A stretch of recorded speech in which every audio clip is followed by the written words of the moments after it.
जय हिंद दोस्तों।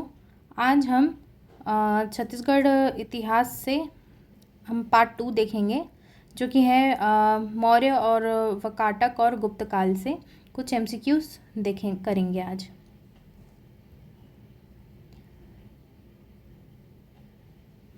पहला हम मौर्य काल देखेंगे, फिर वकाटक काल देखेंगे, फिर गुप्त काल देखेंगे।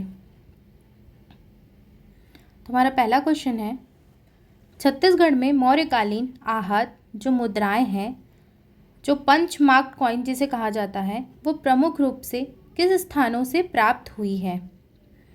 ये हुई है अकलतरा, ठठारी और तारापुर से। व्याख्या देखते हैं। इतिहासकार AC रायचौधरी और प्राप्त साक्ष्यों के अनुसार अकलतरा से 259 जो कॉइन्स हैं वो मिले हैं, और ठठारी से वहाँ से 253 कॉइन्स मिले हैं, और तारापुर से 15 से चांदी और तांबे की मयूर जो चिन्हांकित आहत मुद्राएं मिली है। नेक्स्ट क्वेश्चन देखते हैं। सरगुजा जिले में स्थित जोगीमारा और सीता बेंगरा की गुफाएं जो भारत की सबसे पुरानी नाट्यशाला प्रतीत होती है, वो किस काल की है? वो क्या गुप्त काल की है? गुप्त काल की नहीं है। सातवाहन काल, ये भी नहीं है। और मौर्य काल, हमारा ऑप्शन सी सही हो जाएगा, यह मौर्य काल की है। व्याख्या देखते हैं। रामगढ़ पहाड़ी सरगुजा में स्थित है और ये गुफाएं मौर्यकालीन हैं, और यहाँ पाली अक्षरों में, कौन से अक्षरों में? पाली अक्षरों में लेख और रंगीन चित्र प्राप्त हुए हैं। नेक्स्ट क्वेश्चन देखते हैं। अशोक के कलिंग युद्ध के संदर्भ में राय बहादुर हीरालाल के अनुसार जो कलिंग देश किन दो नदियों के बीच स्थित है? यह है महानदी और गोदावरी के बीच। जो अशोक कलिंग युद्ध के संदर्भ में जो राय बहादुर हीरालाल के अनुसार जो कलिंग जो देश है वो दो नदियों के बीच है। वो जो नदियां हैं वो है महानदी और गोदावरी। इसका व्याख्या देखते हैं। जो हीरालाल के अनुसार कलिंग देश महानदी और गोदावरी के बीच बंगाल की खाड़ी के किनारे का प्रदेश था, और जिसका कुछ भाग छत्तीसगढ़ में आता है। नेक्स्ट क्वेश्चन देखते हैं। सीता बेंगरा गुफा के शिलालेख में किस देवदासी और उसके प्रेमी कलाकार का उल्लेख हुआ है? ये इसका नाम है सुतनुका। व्याख्या देखते हैं। गुफाओं के खुदे हुए लेखों का विषय ना तो राजनीतिक है ना ही धार्मिक, बल्कि वे सुतनुका नामक देवदासी और उससे प्रेम करने वाले कलाकार से संबंधित है। नेक्स्ट क्वेश्चन देखते हैं। जो तुरतुरिया है रायपुर जिला जो नामक स्थान एक ऐतिहासिक रूप से क्यों प्रसिद्ध है? क्या वहाँ जैन मुनियों का निवास के लिए प्रसिद्ध है? क्या वहाँ बौद्ध भिक्षुणियों के विहार के लिए प्रसिद्ध है? तो हमारा ऑप्शन बी सही हो जाएगा, क्योंकि रायपुर जिले की तुरतुरिया में बौद्ध भिक्षुणियों के विहार थे, जहाँ बुद्ध देव की विशाल मूर्ति आज भी विद्यमान है, और जो स्त्रियां ही यहाँ पर पुजारिन होती हैं। नेक्स्ट क्वेश्चन देखते हैं। अकलतरा से प्राप्त जो 259 जो मौर्यकालीन आहत सिक्के हैं, जो 259 जो सिक्के हैं वो किस धातु से बने हुए हैं? अकलतरा में वो बने हैं आपके चांदी के सिक्कों से। अकलतरा से जो चांदी के जो सिक्के हैं जो 259 जो मिले हैं, और ठठारी से 253 जो सिक्के प्राप्त हुए हैं, वो जो उस काल में छत्तीसगढ़ में व्यापार और वाणिज्य की उन्नति को दर्शाते हैं। नेक्स्ट क्वेश्चन देखते हैं। गुप्त वंश के प्रभाव को बढ़ाने के लिए चंद्रगुप्त द्वितीय की पुत्री प्रभावती गुप्त का विवाह किस राजवंश के राजा से हुआ था? ये हुआ था वकाटक के नरेश रुद्रसेन द्वितीय से। जो गुप्त वंश के जो राजा थे चंद्रगुप्त द्वितीय की जो पुत्री थी प्रभावती गुप्त का जो विवाह था वो वकाटक नरेश रुद्रसेन द्वितीय से हुआ था।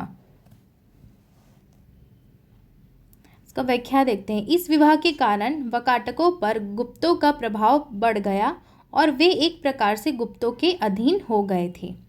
नेक्स्ट क्वेश्चन है, जो सातवाहन साम्राज्य के पतन के पश्चात पूर्वी दक्कन जो क्षेत्र है वर्तमान महाराष्ट्र के पूर्वी भाग में किस राजवंश का उदय हुआ था?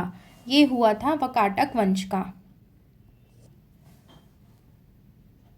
जो दूसरी शताब्दी से जो 5वीं शताब्दी तक दक्षिण कोसल जो था छत्तीसगढ़ का, वो वकाटकों और गुप्तों के प्रभाव क्षेत्र में रहा। नेक्स्ट क्वेश्चन देखते हैं। डॉक्टर मिराशी की मान्यता के अनुसार बस्तर जिला और उसके पूर्व की ओर जो वकाटक थे के समकालीन कौन सा राजवंश राज्य कर रहा था? वो थे नल वंश। नल राजा पूर्व दिशा में वकाटकों के प्रत्यंत समकालीन या सीमावर्ती थे। नेक्स्ट क्वेश्चन देखते हैं। वकाटक नरेश नरेंद्र सेन 440 से लेकर 460 तक, 440 से लेकर 460 ईस्वी तक उन्होंने अपने पराजय का बदला लेने के लिए किस नल वंशीय राजा की राजधानी को नष्ट भ्रष्ट कर दिया था? वे थे भवदत्त। व्याख्या देखते हैं। बस्तर अंचल के प्रतापी शासक जो भवदत्त ने वकाटकों को परास्त किया था और नरेंद्र सेन ने इसका बदला लिया और नलों की राजधानी को नष्ट कर दिया था। नेक्स्ट क्वेश्चन देखते हैं। जो वकाटक नरेश जो थे नरेंद्र सेन को कोसल तथा मैकल का अधिपति किस अभिलेख और ताम्रपत्र में बताया गया है? ये बताया गया है बालाघाट के ताम्रपत्र में। जो बालाघाट ताम्रपत्र में स्पष्ट रूप से नरेंद्र सेन को कोसल तथा मैकल का अधिपति लिखा गया है। नेक्स्ट क्वेश्चन है। छत्तीसगढ़ के स्थानीय शासकों जैसे शरभपुरी और जो पांडुवंशी शासक ने वकाटकों के प्रभाव स्वरूप अपने अभिलेखों में किस लिपि का प्रयोग किया है? यह जो लिपि थी वो पेटिका शीर्ष वाली ब्राह्मी लिपि थी, बॉक्स हेडेड ब्राह्मी लिपि जिसे कहते हैं। नेक्स्ट क्वेश्चन देखते हैं। प्रतापी गुप्त सम्राट समुद्रगुप्त के प्रयाग प्रशस्ति की जो 9वीं पंक्ति के अनुसार उसने दक्षिण कौशल के किस राजा को पराजित किया था? उन्होंने महेंद्र को पराजित किया था। प्रयाग प्रशस्ति के अनुसार समुद्रगुप्त ने कोसल के राजा महेंद्र और महाकांतर के राजा व्यागराज को पराजित किया था। नेक्स्ट क्वेश्चन देखते हैं। काशी प्रसाद जो जायसवाल ने महाभारत के आधार पर महाकांतार जो क्षेत्र की पहचान वर्तमान के किस क्षेत्र से की थी? उन्होंने कांकेर और बस्तर से की थी। इतिहासकार जो काशी प्रसाद जायसवाल के अनुसार प्राचीन महाकांतार वही प्रदेश है जो आजकल कांकेर और बस्तर कहलाता है। नेक्स्ट क्वेश्चन देखते हैं। श्री राम गोयल के अनुसार प्राचीन काल में दक्षिण कौशल के अंतर्गत कौन कौन से क्षेत्र शामिल हैं? हमारा ऑप्शन बी हो जाएगा करेक्ट आंसर।